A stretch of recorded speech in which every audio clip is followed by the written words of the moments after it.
In this video, we will see how we can perform operations on individual members. Members, I mean the structure members. When I say members, that means the structure members. So how I can do operations on individual members of the structures, or how I can manipulate the structure members. So this we will see in this video. Now, individual structure members are identified using the member operator. I told you this in my previous videos also when I was telling you how you can access these structure members. So there I told you that the structure members can be manipulated, or the structure members can be identified using the member operator. Now the member operator is just this dot sign. This is what we call the member operator. So this small dot plays a very important role in manipulating the structure members, in identifying the structure members. So this dot operator, this simple dot is known as the member operator. You also know it by the name of a period operator, and you also call it the dot operator. So usually we call it the member operator.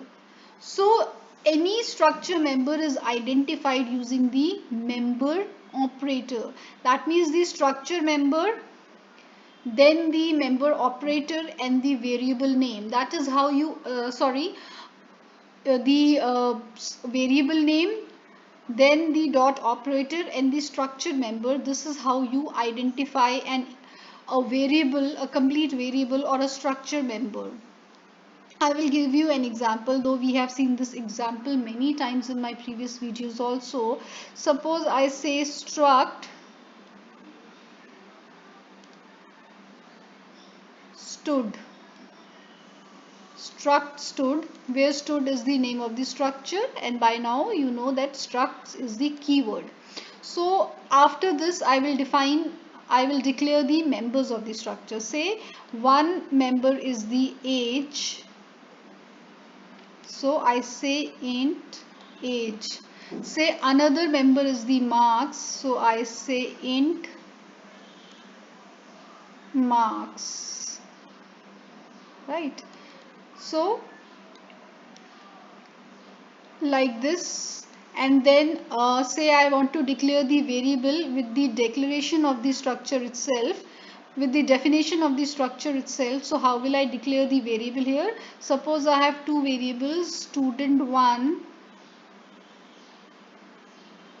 comma student2. So what is student1 and student2? Student1 and student2 are my structure variables. What is the name of the structure? Stood. Therefore student1 and student2, both these variables belong to the structure stood. Okay, so their data type is basically stood. Now what is age? Age is a member of the structure stood. What is marks? Marks is also a member of the structure stood. And student1 and student2 are the variables of the structure stood.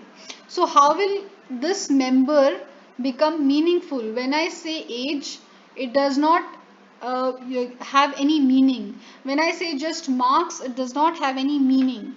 But when I say student1 dot marks, now it becomes meaningful. So that means now I'm talking about the marks of student 1. Similarly, when I say student 1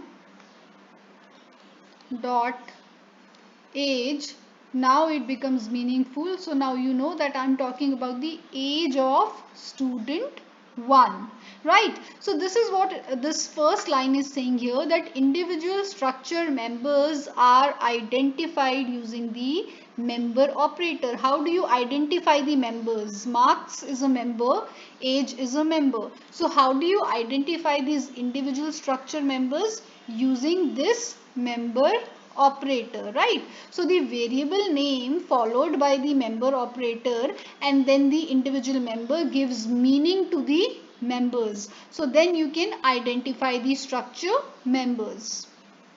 Now the next point says a member with the dot operator along with its structure variable can be treated like any other variable. This we all know, that a member with a period operator and the variable name can be treated just like any other variable. So this in itself is a variable. Now you can call it a proper variable name. Just like any other variable name, they can be treated. So like for an example, you have, in case of an ordinary variable, you say int age. So int age is a variable here. Age is treated as a variable here. Similarly, when I say only student1, it won't be treated as a variable. Though I have declared that student1 is a variable having data type stud, but in totality it cannot be treated as a variable. It does not have any meaning in itself. Student1, what student1? It does not have any meaning.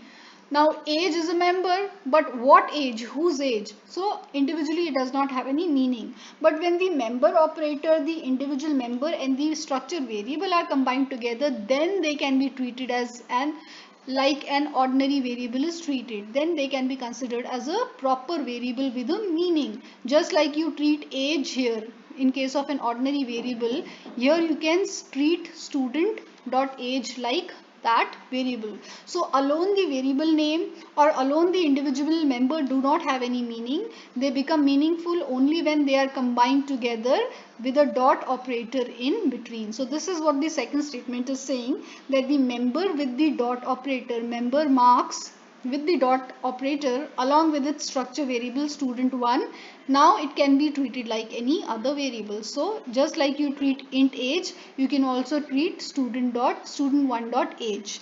You can similarly you can treat student1 dot marks, because now they have a meaning. Student1 dot marks is talking about the marks of student1. Student1 dot age is talking about the marks of age of student1. So this is the importance of a period operator or a member operator in case of structures. Now just like you perform manipulation, you manipulate the ordinary variables, you can also manipulate or perform operations on the structure variables, right? Using various expressions and operators, you can manipulate structure variables just like you manipulate any other variable using various expressions and operators. Now an example we will see here. But to give meaning to any variable or member, what you need to do is that variable name, as I just told you, variable name, then a dot operator or a member operator in between, and the individual member.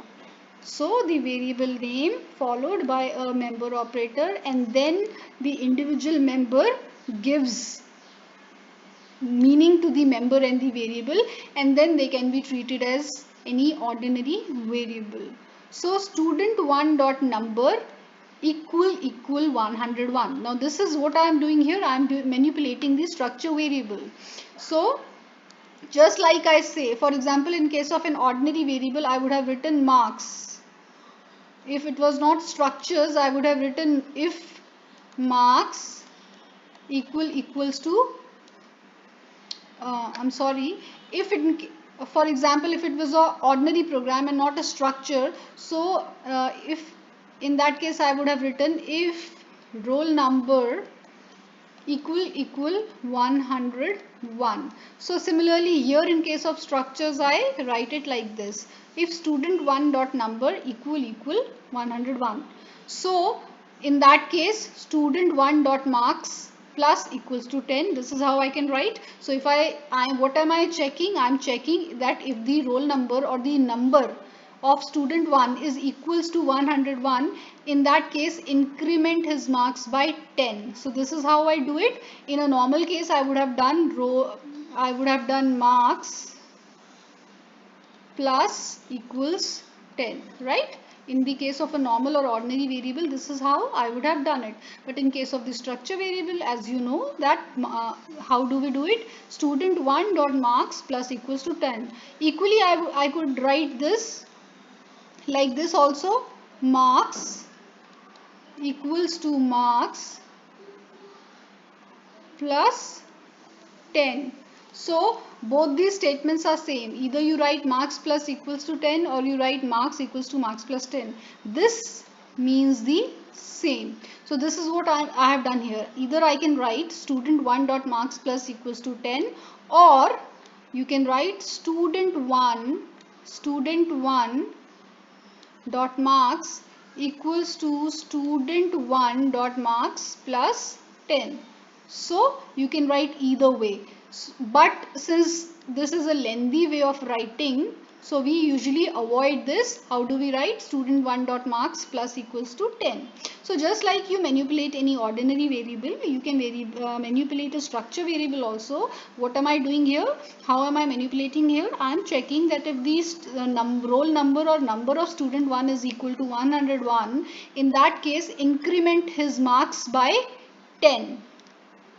Similarly, the increment operator or the decrement operator which we apply on the normal variables or ordinary variables, they can be applied on the structure variables also. So just like I can say marks plus plus or plus plus marks, similarly I can write student dot number plus plus, right? Or I can also write plus plus student dot number. So just like you manipulate any ordinary variable or you perform operations on any ordinary variable, you can manipulate a structure variable also. The only thing that you need to keep in mind is that to give meaning to the structure variable, you need to write the name of the structure variable followed by the member operator and then the individual member, and then it can be treated as any ordinary